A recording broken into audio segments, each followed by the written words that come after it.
বন্ধ করে দেওয়া হয়েছে।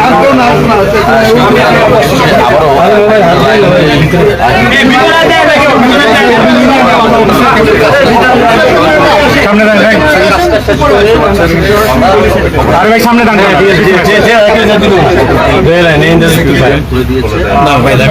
আমি ভিতরের লোক ভিতরে আসেন না। আরে অবিশ্বাস করে সবাই ঢুকছে ভাই, কেন লাগাই ভাই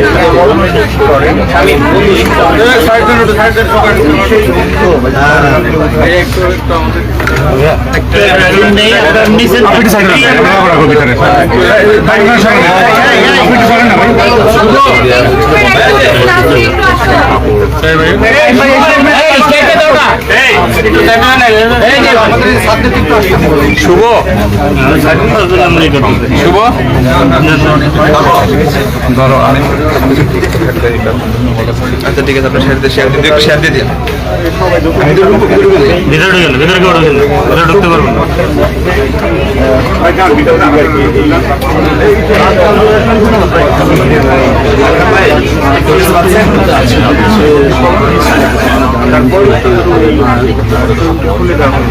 নারী শিক্ষা মানুষের কর্মীর একটি পূর্বে সিঙ্গালা করে দিয়েছিলেন এবং হাইকোর্টের রায় নিয়ে কিন্তু আবারও তার শরীর হয়েছে এবং দপ্তর কিন্তু শুরু কিছুক্ষণ আগেও কিন্তু খুলে দিয়েছে। আমরা দেখতে পাচ্ছি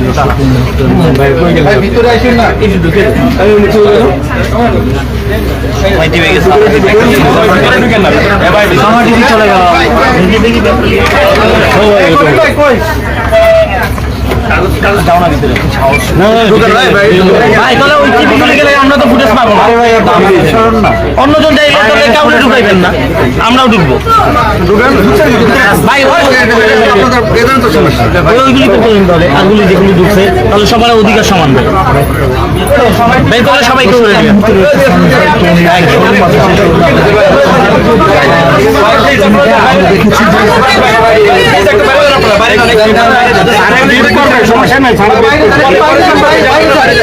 আচ্ছা আচ্ছা ধারণা হ্যাঁ এখন কিন্তু একজন ঢুকলে তো 10 জন ঢুকবেই, কিছু করার নাই। একটু ফুটেজটা দরকার আছে, নিয়ে লই সামনে টেবিলের সামনে গিয়ে প্রস্তুতি নেন।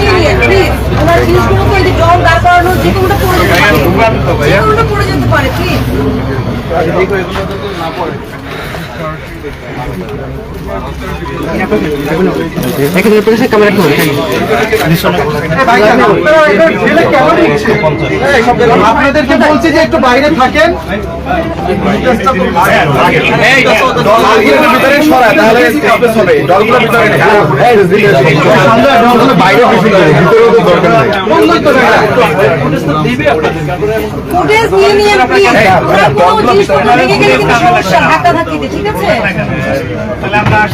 আপনাদেরকে দেওয়া হবে জিনিসগুলো ঠিক করে আপনাদের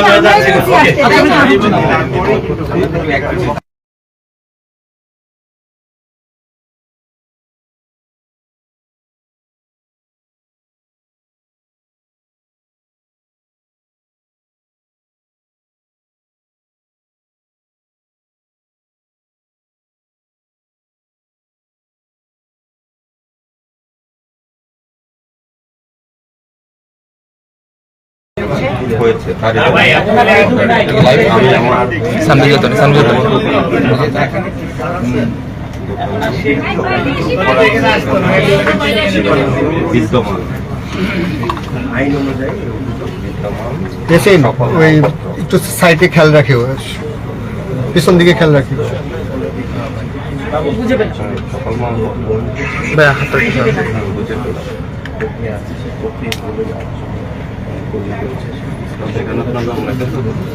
নাম স্বাক্ষর তারিখ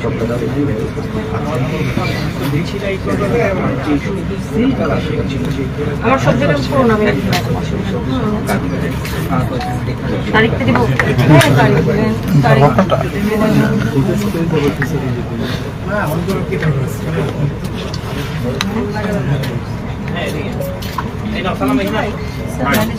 আপনার এটা স্বাক্ষর আর আপনি বললেন আরেকজন কে ছিলেন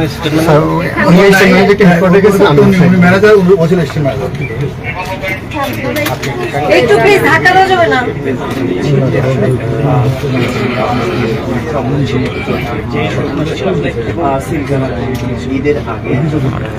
আপনারটা তো সাউন্ড নাই মা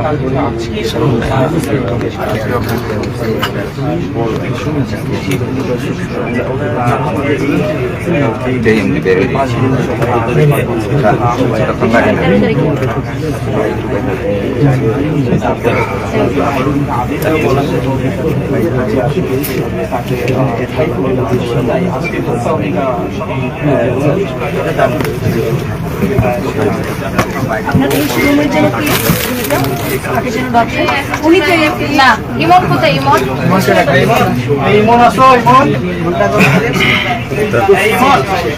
আমাদের ম্যানেজার আস্তে আস্তে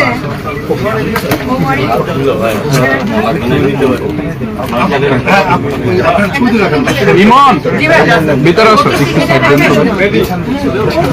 ভিতরে চলে আসো।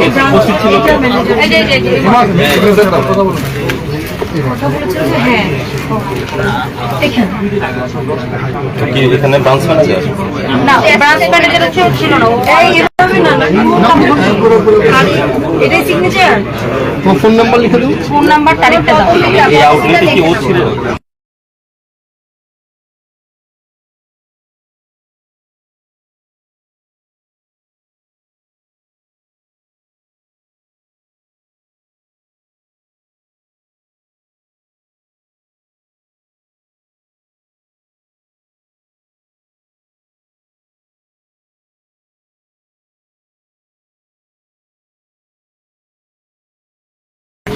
বাইরে বিরিপ করবে, বাইরে আপনারা সবাই বাইরে আবার সবাই একটু বাইরে চলে যান।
ভাই বসা বসা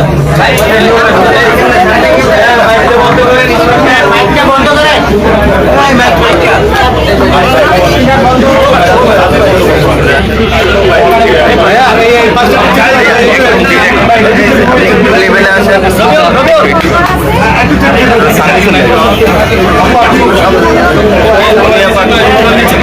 ভাই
এই এটা বন্ধ না হলে অডিও আসবে না। ওয়েট করেন, ওয়েট কর, কথা হচ্ছে।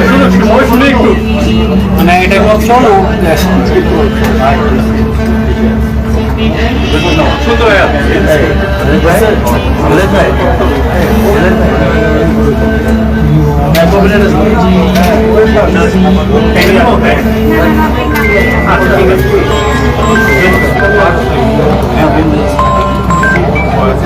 লাইন দিলে দিয়ে দেন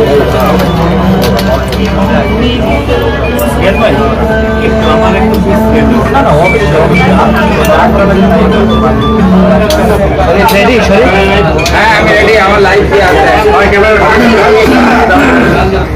রোবের লাইভ দিয়ে আছে।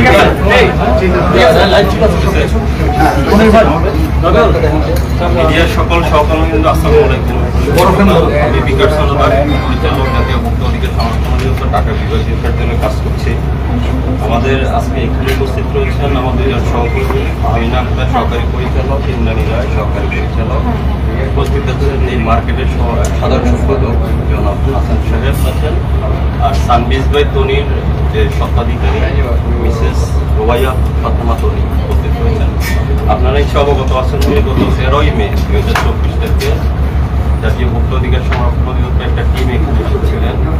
একজন অভিযোগকারী সানবিজ বাই তনির একজন ক্রেতা অভিযোগ করেছেন উনি পাকিস্তানি পোশাক বলে বিক্রয় করেছেন, বাস্তবে সেটা পাকিস্তানি পোশাক। এই মর্মে একটা অভিযোগ করেছেন ভোক্তা অধিকার সংরক্ষণ অধিদপ্তরে। সেই প্রেক্ষিতে একটা টিম এখানে এসেছিলেন এবং বিভিন্ন এখানে বেশ কিছু অ্যানোমালিস পেয়েছেন এখানে যে পাকিস্তানি পোশাকের সপক্ষে কোনো তথ্য প্রমাণ বা তালিকা প্রমাণাদি প্রদর্শন করতে পারেন। এছাড়া আরো বেশ কিছু সমস্যা ছিল, কসমেটিক্সের একটা বিষয় ছিল, এইসব কারণে প্রতিষ্ঠানটা বন্ধ করা হয়েছে সাময়িকভাবে, ব্যাটারি কার্যক্রম বন্ধ করা হয়েছিল।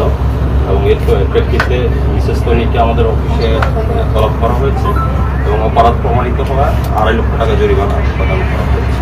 এবং সেই সাথে তনির ব্যবসা কার্যক্রম পরিচালনার জন্য ভোক্তার স্বার্থে 10টা তাকে শর্ত মেনে চলার জন্য বলা হয়েছে, 10টা গাইডলাইন, যেগুলো পরিপালন করলে তার ভোক্তারা সুরক্ষিত থাকবে, তার ব্যবসা প্রতিষ্ঠান থেকে কোনো ভোক্তা যাতে প্রতারিত না হয়, এটাই ছিল 10টা শর্ত দেওয়ার কারণ। তো সে প্রেক্ষিতে মহামান্য আদালত আজকে সকালে একটা ডিরেকশন পেয়েছি যে তার দোকানটা খুলে দিতে হবে। আমরা একটা সে প্রেক্ষিতে আজকে দোকানটা খুলে দিয়েছি এবং মহামান্য আদালতের আরেকটা শর্ত ছিল তাকে পাকিস্তানি ড্রেস যাতে বিক্রি না করে সেটা পরিপালন করতে হবে। ভোক্তা অধিকার সংরক্ষণ অধিদপ্তরের অভিযান এবং তদন্তে যেটা উদ্ঘাটিত হয়েছে, স্থানীয়ভাবে তৈরি পোশাক উনি পাকিস্তানি বলে বিক্রয় করছেন। মহামান্য আদালতও কিছুদিন হয়তো পাকিস্তানি স্বীকৃতি সাময়িকভাবে বন্ধ রাখার জন্য বলেছেন। সেক্ষেত্রে মহামান্য আদালত পরবর্তী হিয়ারিংয়ের জন্য রেখেছেন, কোনো সিদ্ধান্ত ঘোষণা করেন। আজকে আমাদের আপনারা উপস্থিত ছিলেন, আমরা তার প্রতিষ্ঠানে খুলে দিয়েছি, সে তার দোকানের যাবতীয় মালামাল সহ খুঁজে পেয়েছে। আচ্ছা, একটা বিষয় আমরা জানি যে 10 তারিখ হাইকোর্ট যে আদেশটা দিয়েছে দোকানটা খুলে দেওয়ার জন্য, তার আজকে 12 তারিখ, 2 দিন পরে এসে কেন?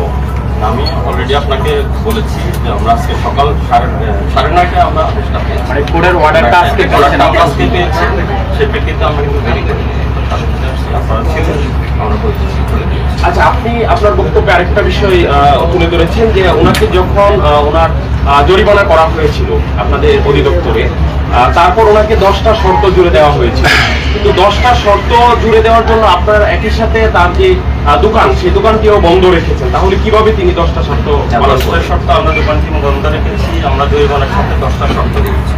এই 10টা শর্ত তার অগ্রগতি প্রতিবেদন আমাদের অধিদপ্তরে দেওয়ার জন্য করেছি। এরপর কিন্তু উনি যোগাযোগ করেন, যোগাযোগ না করার প্রেক্ষিতে তার প্রতিষ্ঠানটা খোলা হবে কিনা এই বিষয়ে সিদ্ধান্ত নিতে পারে।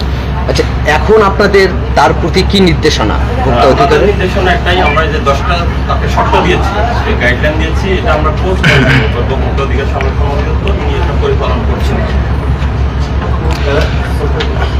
আচ্ছা, স্বাভাবিক করতে আপনারা এই ধরনের বন্ধ করে থাকেন সাময়িকভাবে, কিন্তু এটা আবার খুলেও দেন আপনাদের যেটা নিয়মিত কার্যক্রম, কিন্তু আদালতে যাবার আদালতে এটা ওনার একান্ত নিজস্ব বিষয়, যেটা উনি করতে পারবেন, সেটা আমাদের জানা ভোক্তা অধিকার সংরক্ষণের 27 ধারা অনুযায়ী এই প্রতিষ্ঠান বন্ধের নির্দেশনা রয়েছে, সেই অনুযায়ী আমরা কাজ করছি। আচ্ছা, আরেকটা বিষয় সেটা হচ্ছে এই অর্ডারটা গতকালকে পৌঁছে দেওয়া হয়েছিল, তো এটা হচ্ছে ছবি তুলে রাখার পরে বলা হয়েছে যে আগামীকালকে আসবেন, আজকে আছে আমাদের কার্যক্রম বন্ধ। না, আপনার ছবি গতকাল আমরা পাইনি, এটা আমরা আজকে সকাল 9:30 এসেছি, সেটার মধ্যে প্রমাণ রয়েছে। আপনারা প্রেস মিট শুরু করার আগে উনি কিছু লিফলেট করেছেন, যে তার বক্তব্য বেশ কিছু অসঙ্গতি বা আপনাদের বিরুদ্ধে গেছে এবং কিছু কথাগুলো দেখা আছে। সে বিষয়ে আমরা অবগত নয়, সেটা জানি না, সেটা আমরা নিচে ঠিক আছে, আমরা মনে হয় শেষ করেন এখানে। ঠিক আছে, ঠিক আছে। জি ধন্যবাদ। এখন হ্যাঁ আপনি কিছু বলেন। ওনাদেরকে স্যার, কোনো প্রশ্ন আমরা শেষ করতে পারি? না ঠিক আছে, ওকে। নিয়মিত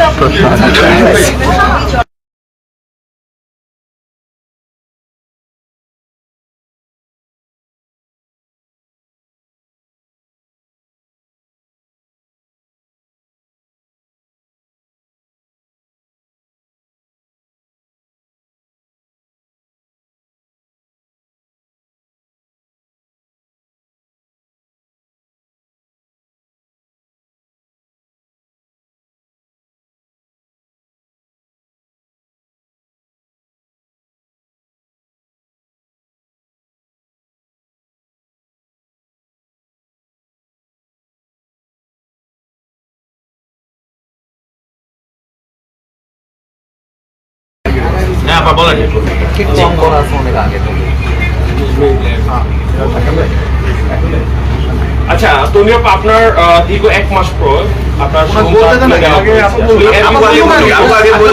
প্রশ্ন পড়ে আমি প্রথমেই সৃষ্টিকর্তা মহান আল্লাহ পাকের নিকট কৃতজ্ঞতা জানাই, শুকরিয়া আদায় জানাই যে আমার দোকানটা গত 1 মাসের একটা পেরেশানি করে আমি হাইকোর্টের নির্দেশে আজকে খুলে দেওয়া হলো।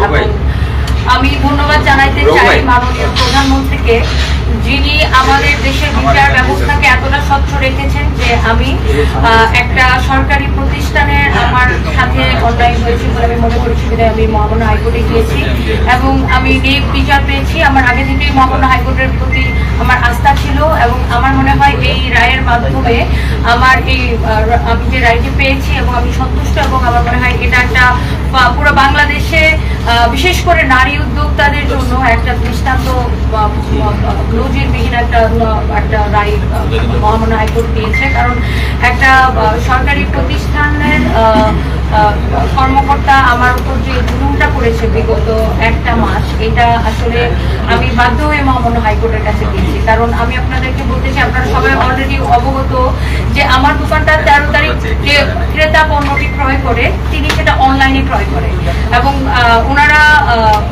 উনি ক্রয় করার পরে 53 দিন পরে, যেখানে ভুক্ত অধিকারের 60 ধারা অনুযায়ী স্পষ্ট করে বলা আছে যে পণ্য ক্রয়ের 30 দিনের মধ্যে অভিযোগ করতে হবে, সেখানে যিনি ক্রেতা ছিলেন